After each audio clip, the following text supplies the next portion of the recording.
और हमारे बाबा ने सही मायनों में जनता की सेवा करी, जनसेवक थे। समाज सेवी की जो संज्ञा देना चाहिए उनको देना चाहिए। गरीबों के नेता हुआ करते थे, वो पीड़ितों के नेता थे, शोषितों के नेता थे, वंचितों के नेता थे। उन्होंने अपने कार्यकाल में गरीबों की, शोषितों को, पीड़ितों की आवाज़ बनकर विधानसभा में उठाई। और वो आवाज़ ऐसी उठी कि आज जब बेईमानी की बात आती है तो लोग ईमानदारी की मिसाल देते हैं और दादा का नाम लेते हैं। A1 न्यूज़ इंडिया, हर खबर सच्चाई के साथ। नमस्कार, मैं हूं आपके साथ परवेज अंसारी। आज हम मौजूद हैं नवाबगंज विधानसभा क्षेत्र के उस गांव में जहां से नवाबगंज विधानसभा की राजनीति की शुरुआत हुई। यूँ कहिए कि यहां से, इस गांव से नवाबगंज विधानसभा की राजनीति चली। ये गांव पचपेड़ा गांव है, जहां स्वर्गीय चेतराम जी, जो 7 बार विधायक रहे और मंत्री भी रहे, इस समय उनकी राजनीति को संभाल रहे हैं, जिन्हें जो है विरासत में मिली उनके पौत्र भुजेंद्र गंगवार जी। उनसे हम जानते हैं कि आखिर वो भी जो है आगामी विधानसभा 2022 को लेकर जो है भाजपा के टिकट से दावेदार हैं। उनसे जानते हैं आखिर उनके क्या मुद्दे हैं, क्या रणनीति उन्होंने बनाई है जो मैदान में वो आए हैं, और क्या अपने दादाजी की जो है विरासत में मिली राजनीति को किस तरह से आगे बढ़ाएंगे। हम बात करते हैं भुजेंद्र गंगवार जी से। भुजेंद्र जी, सबसे पहले हमारे चैनल में आपका स्वागत है। धन्यवाद आपका।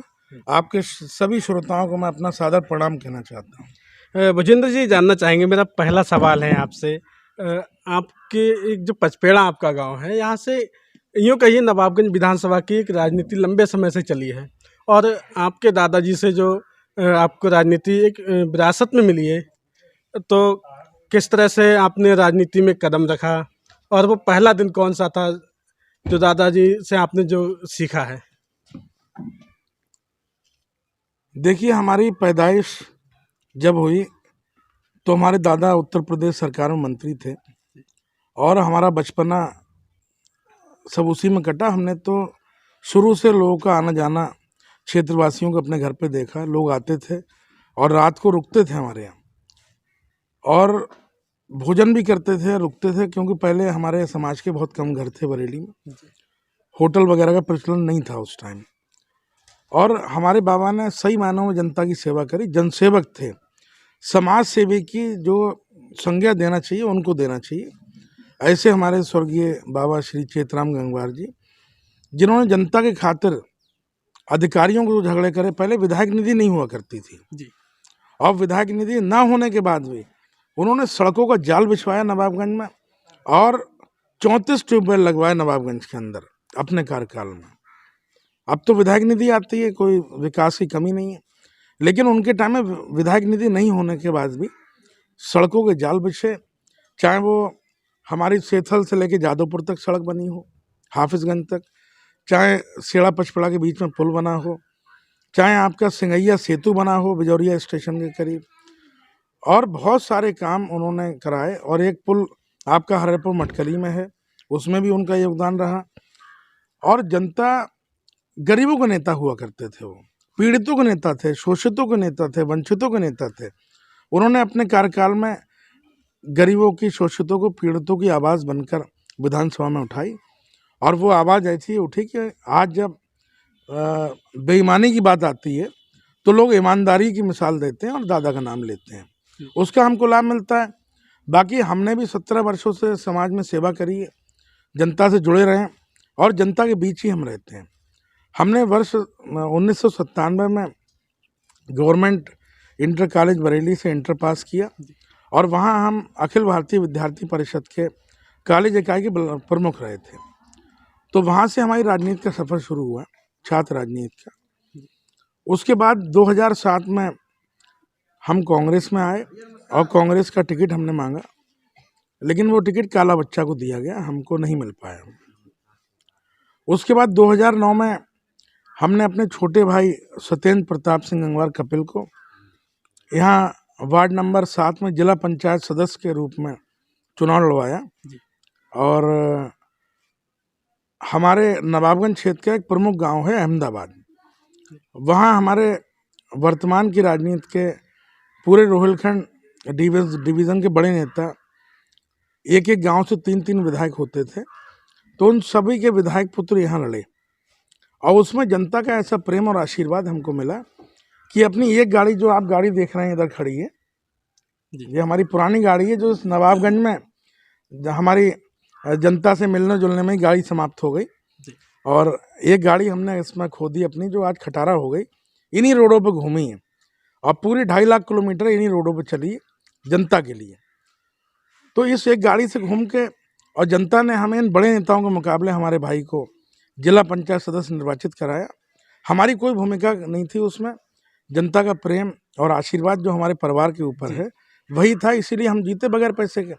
50,000 रुपये मात्र खर्च हुए और उनके करोड़ों लाखों रुपए फूके, लेकिन वो 50,000 उन पे भारी पड़े और जनता का प्रेम और आशीर्वाद मिला, और जिला पंचायत सदस्य उन बड़े नेताओं के मुकाबले निर्वाचित होकर हमारा भाई सत्येंद्र प्रताप कपिल जिला पंचायत मेंबर का चुनाव जीता।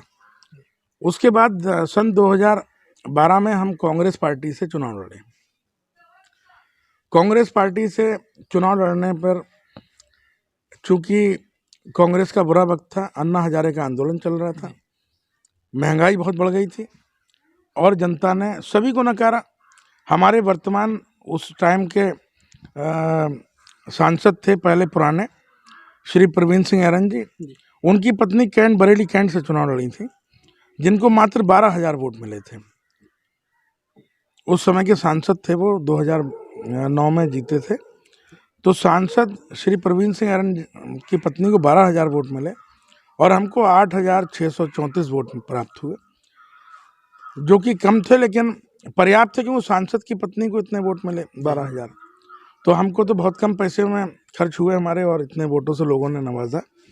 तो हम क्षेत्रवासियों का धन्यवाद और शुक्रिया अदा करते हैं, क्योंकि वो हमारी राजनीति की एक शुरुआत थी। उसके बाद 2013 में हमने हमारे नेता यशस्वी बरेली के लोगों के दिलों में राज करने वाले, जिन्होंने कई नेता पैदा करे, और जितने भी नेता हैं सब उन्हीं की कोख से पैदा हुए, हम तो ये कहेंगे सब उन्हीं की देन है। बरेली में जो भी नेता रहे सन 80 के बाद, वो सारे परम आदरणीय श्री संतोष कुमार गंगवार जी, जो हमारे सांसद हैं और भारत सरकार में मंत्री रहे, आजकल सहकारी उपक्रम समिति के भारत सरकार के चेयरमैन हैं और हमारे आदरणीय नेता हैं वो। तो उनका साथ हमको मिला और उनकी उंगली पकड़ के हम भारतीय जनता पार्टी की सदस्यता हमने ग्रहण करी। तब से हम भारतीय जनता पार्टी में लगे। 2017 का हमने विधानसभा का टिकट मांगा और टिकट के नज़दीक भी हम आए, लेकिन तब तक हमारे क्षेत्र के कद्दावर बड़े नेता और लोकप्रिय आदरणीय श्री केसर सिंह गंगवार जी, जो अभी हमारे कोरोना काल में स्वर्गवासी हो गए, तो वो उनका पदार्पण बीजेपी में हो गया और हमारा टिकट काट कर उनको दे दिया गया। लेकिन उसके बाद भी हमने अपना मन मैला नहीं किया और हमारी उनसे पारिवारिक राजनीति वो रही, तो हम भाजपा में ही रहे। हमने कोई पार्टी के खिलाफ काम नहीं किया, कोई बगावत नहीं करी, अपने घर बैठ के चुनाव लड़ाया। दूसरी विधानसभा में हम लग गए और माननीय मंत्री जी के साथ हम पूरे ज़िले के दौरे पर रहे। उसके बाद लगातार हम 2009 से सक्रिय हैं क्षेत्र में और जनमानस के साथ रहते हैं। हमेशा हम जनसमूह में रहते हैं। कोई हमारे पास कारोबार नहीं बड़ा, कोई ठेकेदारी नहीं किसी तरह की। हमारे पास सिर्फ एक काम है, जनता की सेवा। 24 घंटे हम जनता की सेवा करते हैं। और आपको बता दें, चूँकि इस राजनीति के भेंट हमारी गृहस्थी भी चढ़ी और चूँकि हमारे जो ससुर थे, पूर्व ससुर श्री केसर सिंह गंगवार जी, उनकी बेटी हमको ब्याही थी, लेकिन राजनीति की वजह से ही हमारी नहीं निभ पाई और हमारा डाइवोर्स हुआ। 2 बेटे हैं मेरे पास ही रहते हैं वो। तो हम तो 24 घंटे वाले हैं, पत्नी भी नहीं है हमारे पास जो हम रात को भी काम ना करें पब्लिक का। हम तो दिन और रात एक ही काम है, जनता की सेवा करना। विजेंद्र जी, मैं आपसे जानना चाहूँगा, आप कांग्रेस में रहे, कांग्रेस के बाद आपने जो है भाजपा ज्वाइन की, आखिर कांग्रेस से भाजपा में आना ऐसा क्या लगा कांग्रेस जो आपने छोड़ी थी? देखिए, जब जनता ही कांग्रेस छोड़ के सब भाजपा में चली गई तो हम अकेले रह के वहाँ क्या करते? जहाँ जनता वहाँ नेता। जब पूरी जनता बीजेपी में आ गई तो हमें भी एक ऐसे नेता का साथ मिला जिसने बरेली मंडल के सारे कुर्मी नेता बनाए, सबको विधायक बनाया, उन्हें जन्म दिया सबको राजनीति में। तो ऐसे हम बटवृक्ष से जुड़ना चाहते थे, वो हमारी एक सपन था हमारे लिए, वो हम जुड़े और हमने अपने काम से और क्षेत्रवासियों की सेवा करके एक विश्वास पैदा किया आज वहाँ पर। बीजेपी में आपको ऐसा क्या लगा जो बीजेपी में आप इस समय भी हैं? भारतीय जनता पार्टी में क्योंकि आदरणीय श्री संतोष गंगवार जी हमारे नेता हैं जी। और वहाँ वो सेवाएं अपनी दे रहे हैं, इसलिए हम भाजपा में हैं। और यहाँ यशस्वी देश के प्रधानमंत्री आदरणीय मोदी जी और उत्तर प्रदेश के यशस्वी मुख्यमंत्री महंत योगी आदित्यनाथ जी जो गरीबों की चिंता कर रहे हैं, गरीबों के विषय में बात करते हैं, गरीबों के कल्याण की बात करते हैं, उनकी नीतियों से प्रभावित होकर हम भाजपा में आए। जानना चाहूँगा, कांग्रेस की सोच जो है वो सबको साथ लेने की पहले भी थी और आज भी है, लेकिन भाजपा का नारा तो है सबका साथ सबका विकास और सबका विश्वास, लेकिन इसके बावजूद भी अब देखा जा रहा है कि चुनाव करीब है और जो है हिंदुत्व के नाम पर जो है बीजेपी चुनाव लड़ रही है, क्या कहेंगे?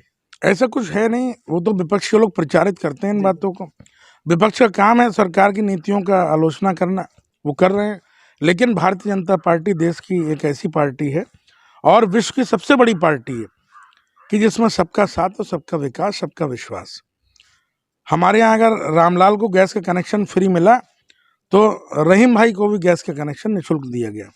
प्रधानमंत्री आवास अगर श्यामलाल को मिला। यहाँ पे रुकूंगा, आपने गैस की बात की थी, तो पहले मोदी जी जब आए थे उन्होंने कहा था सब्सिडी मिलेगी और सब्सिडी कुछ दिनों तक उन्होंने दी, लेकिन अब सब्सिडी जो है खत्म की है, क्या कहेंगे? ऐसा सब्सिडी काफ़ी समय तक लागू रही, लेकिन चूंकि देश को भी चलाना है और सेना को भी चलाना है, नए नए हथियार खरीदना है, नए नए विमान खरीदना है, सेना आधुनिक तकनीक से लैस हो, तो उसके लिए तो कई तरह से फंड आ रहा है, जीएसटी फंड आ रहा है और भी कई तरह के फंड राजस्व की आमदनी बढ़े, उसी से देश चलता है। तो वो सब राष्ट्रीय हित की बातें हैं, इसीलिए राष्ट्रवाद हमारे सबकी भारतीय जनता पार्टी के खून में है और राष्ट्र की तरक्की के लिए सब टैक्सेस लगे हुए हैं, जिससे राष्ट्र चल रहा है, सेना को मजबूती मिल रही है, नए गोला बारूद और हवाई जहाज खरीदे जा रहे हैं, इसलिए ये सब चीज़ें ज़रूरी हैं। आप डबल राशन की बात कर रहे हैं, जो बीजेपी सरकार डबल राशन की बात कर रही है, आपकी डबल इंजन की सरकार किस तरह से डबल राशन दे रही है? महीने में 2 बार सभी को मुफ्त राशन दिया जा रहा है, जिसमें तेल भी है, नमक भी है, चना भी है, चीनी भी है, मतलब भंडार भरे हुए हैं। हम तो गांव में रहते हैं, अभी भी गांव में बैठे हैं आपके सामने, कोई हम 7 दिन में एक बार अपने गांव नहीं आते हैं, हम तो 7 दिन और 24 घंटे अपने गाँवों में भ्रमण करते हैं अपने, और गांव में निवास करते हैं। रात के 2 बज जाएं लेकिन अपने गांव आते हैं और हम गांव में देखते हैं जब से मोदी जी की सरकार आई ऐसी खुशहाली आई है कि आपको पूरी गवाही दे रहा है पूरा इलाका। आज गरीब आदमी बहुत प्रसन्न है, खुश है, आर्थिक संपन्नता आई उसको और आज सारे कष्ट दूर हुए हैं। मोदी जी और योगी जी की सरकार में ये संभव था। तो राशन किस तरह से दिया जा रहा है? पर यूनिट जो है कितना मिलना चाहिए? 5 किलो पर यूनिट मिलता है राशन और उस पर वो नमक की थैली, तेल की थैली और चना सब दिया जा रहा है, जो बगैर मज़हब इम्तियाज़ व मिल्लत के दिया जा रहा है, हर समाज को दिया जा रहा है। ऐसा नहीं कि हमारे मुस्लिम भाइयों को छोड़ा जा रहा है, अगर रामलाल को मिल रहा है तो रहीम भाई को ही मिल रहा है बराबर। मैं आपकी बात से सहमत हूँ, लेकिन राशन वाली आपने जो बात कही थी, राशन पे हमने देखा है शिकायतें आ रही हैं। एक तो घटतौली पर यूनिट जो 5 किलो राशन है उस पर घटतौली की जा रही है, लेकिन देखा जा रहा है कि पात्र लोग अभी भी राशन पाने से वंचित हैं। तो क्या मानते हैं जो है भ्रष्टाचार है? भ्रष्टाचार नहीं है, कहीं ना कहीं लोकल डिस्टर्बेंस है, उस वजह से कहीं आधा किलो राशन कम होता है, वो अलग बात है। लेकिन सरकार से पूरा राशन उपलब्ध होता है और पूरा राशन कोटेदार को दिया जाता है 5 किलो यूनिट के हिसाब से। कोटेदार ये कहते हैं कि राशन जो है हमें ऊपर से कम मिलता है, जो उन्हें बोरियां मिलती हैं उस पर जो है कम राशन मिलता है। नहीं, ऐसा कुछ नहीं है, वो तो खामखा की बातें हैं। कुछ लोग दूसरे दलों की मानसिकता के लोग जो राशन की दुकानें चला रहे हैं वो ऐसी बातें करते होंगे, लेकिन आप अगर जनता में जाएंगे तो सबको पूरा राशन मिल रहा है। भूजेंद्र जी, मैं एक बात और जानना चाहूँगा, राशन इस समय जो राशन दिया जा रहा है, भाजपा कार्यकर्ता जो है राशन की दुकानों पर पहुंच रहे हैं, उसका जायजा ले रहे हैं कि मतलब राशन लोगों को मुहैया हुआ या नहीं हुआ, लेकिन उसके बावजूद भी जो घटतौली की शिकायतें आ रही हैं और भाजपा कार्यकर्ता राशन की दुकान पर भी जा रहे हैं, तो इसमें क्या मानते हैं आप? ऐसा कहीं कहीं समस्याएं आती हैं लोकल स्तर पर, लेकिन इसमें सरकार का कोई दोष नहीं है। सरकार तो पूरा भेजती है राशन। और एक चीज़ आपको बता दें, जहां भ्रष्ट राशन विक्रेता हैं वहां कार्रवाई हो रही है और इसकी जांच भी हो रही है। 1-2 जगह शिकायतें ऐसी हैं, जल्दी जांच होके वहां नया राशन की दुकान का डीलर नियुक्त करा जाने की बात चल रही है। बाकी सब खुशहाल है, पूरा वातावरण मोदी में योगी में है। जनता के मुंह से एक ही नारा निकलता है, योगी मोदी जिंदाबाद। तो भाजपा का चुनाव इस समय जो है विधानसभा का चुनाव करीब है और आप भाजपा से जो है टिकट के दावेदार हैं, तो किस तरह से टिकट जो है 4 लोग दावेदार हैं नवाबगंज विधानसभा से, तो क्या उम्मीद है आपको, किस तरह से जनता के बीच पहुंचेंगे? देखिए, हमारी जो सेवाएं जनता के प्रति हैं पूरे 17 वर्षों से, और जो हमने पब्लिक के लिए काम किया है, जनमानस के लिए काम किया है, और हमारे परिवार का जो त्याग जनता के प्रति रहा है। हमारे बाबा स्वर्गीय श्री चेतराम गंगवार जी ने 30 बरस तक विधायक और मंत्री रहते हुए क्षेत्र में जो विकास कार्य कराए, गरीब की आवाज़ बनकर उत्तर प्रदेश की विधानसभा में उन्होंने बात उठाई। उन सब बातों से हम पूरी तरह आश्वस्त हैं और हमको अपनी पार्टी, अपने नेताओं पर पूरा भरोसा है कि वो ऐसे व्यक्ति को टिकट देंगे जिसके पास 24 घंटे का पर्याप्त समय होगा। और 24 घंटे का समय हमारे पास है जनता की सेवा करने के लिए। हम अपने विधानसभा क्षेत्र में निवास करते हैं हर समय। ऐसा नहीं कि हम 7 दिनों में कहीं एक बार आ गए और मजमा लगा लिया, ऐसा कुछ नहीं है। हम तो रोज जानना चाहूँगा, दादाजी के नाम से नवाबगंज में एक पार्क है, वो आज जो है उसकी हाल जो है काफ़ी बदहाल है, तो और सरकार भी भाजपा की है, उस पर क्या एक्शन? सरकार भाजपा की जरूर, लेकिन चूंकि चेयरपर्सन नगर पालिका अध्यक्ष दूसरे दल के पास है, तो इसीलिए उस पार्क का जीर्णोद्धार अब तक नहीं हो पाया। लेकिन माननीय मंत्री आदरणीय श्री संतोष गंगवार जी, जो हमारे नेता हैं, उन्होंने हमारी बात का संज्ञान लिया और जिलाधिकारी बरेली को कहकर, जिलाधिकारी जी का बहुत बड़ा इसमें योगदान रहा और माननीय मंत्री जी का, और आप देखेंगे 1 महीने के अंदर पार्क नए रूप में खड़ा विकसित मिलेगा आपको। पार्क पास हो चुका है, 40 लाख रुपए सरकार ने उसके लिए आवंटित कर दिए हैं, उत्तर प्रदेश सरकार ने। माननीय मंत्री हमारे नेता आदरणीय श्री संतोष गंगवार जी की पहल पर 40 लाख रुपए उत्तर प्रदेश सरकार ने नगर पालिका नवाबगंज को दिया है कि स्वर्गीय चेतराम गंगवार पार्क जो है उसका जीर्णोद्धार हो, उसकी बाउंड्री वॉल हो, उसका गेट लगे, उसमें फुब्बारे लगें, उसमें बेंचेस लगें, उसमें झूले लगें और अच्छे वृक्ष लगें और लाइटिंग की अच्छी पर्याप्त व्यवस्था हो। तो आपको जल्दी पार्क उपहार स्वरूप नवाबगंज के लोगों को मिलने वाला है। आपके चैनल के माध्यम से मैं लोगों को ये अवगत कराना चाहता हूँ। अगर बीजेपी ने आपको टिकट दिया तो जनता के बीच आप जाएंगे, तो आपकी पहली प्राथमिकता क्या रहेगी विकास कार्यों में? देखिए, जनता के बीच तो हम हमेशा जा रहे हैं और ऐसे ही जाते रहेंगे। टिकट देना ना देना ये हमारे संगठन और हमारे नेतृत्व और हमारे नेताओं का फैसला है। हमें अपनी दावेदारी पर, अपने कार्यों पर, अपनी पार्टी पर पूरा भरोसा है। भारतीय जनता पार्टी के हम छोटे सिपाही हैं। यदि पार्टी ने हमको टिकट दिया तो निश्चित आपको हम बताना चाहते हैं आपके चैनल के माध्यम से 101% भारतीय जनता पार्टी की झोली में नवाबगंज की सीट विधानसभा की जिता के और डालेंगे। ऐसा हम वायदा आपसे कर रहे हैं, क्योंकि माहौल पूरा योगी और भाजपा में है। हमारी सेवाओं से लोग संतुष्ट हैं और जनता, नवाबगंज की जनता जनार्दन का पूरा आशीर्वाद और प्रेम हमको प्राप्त है। बहुत बहुत धन्यवाद भुजेंद्र जी, जो हमारे चैनल में आपने अपना कीमती समय दिया। तो ये थे भुजेंद्र गंगवार जी और भाजपा से टिकट के दावेदार हैं। हमने अभी इनसे चर्चा की, इन्होंने अपने बारे में काफ़ी कुछ बताया।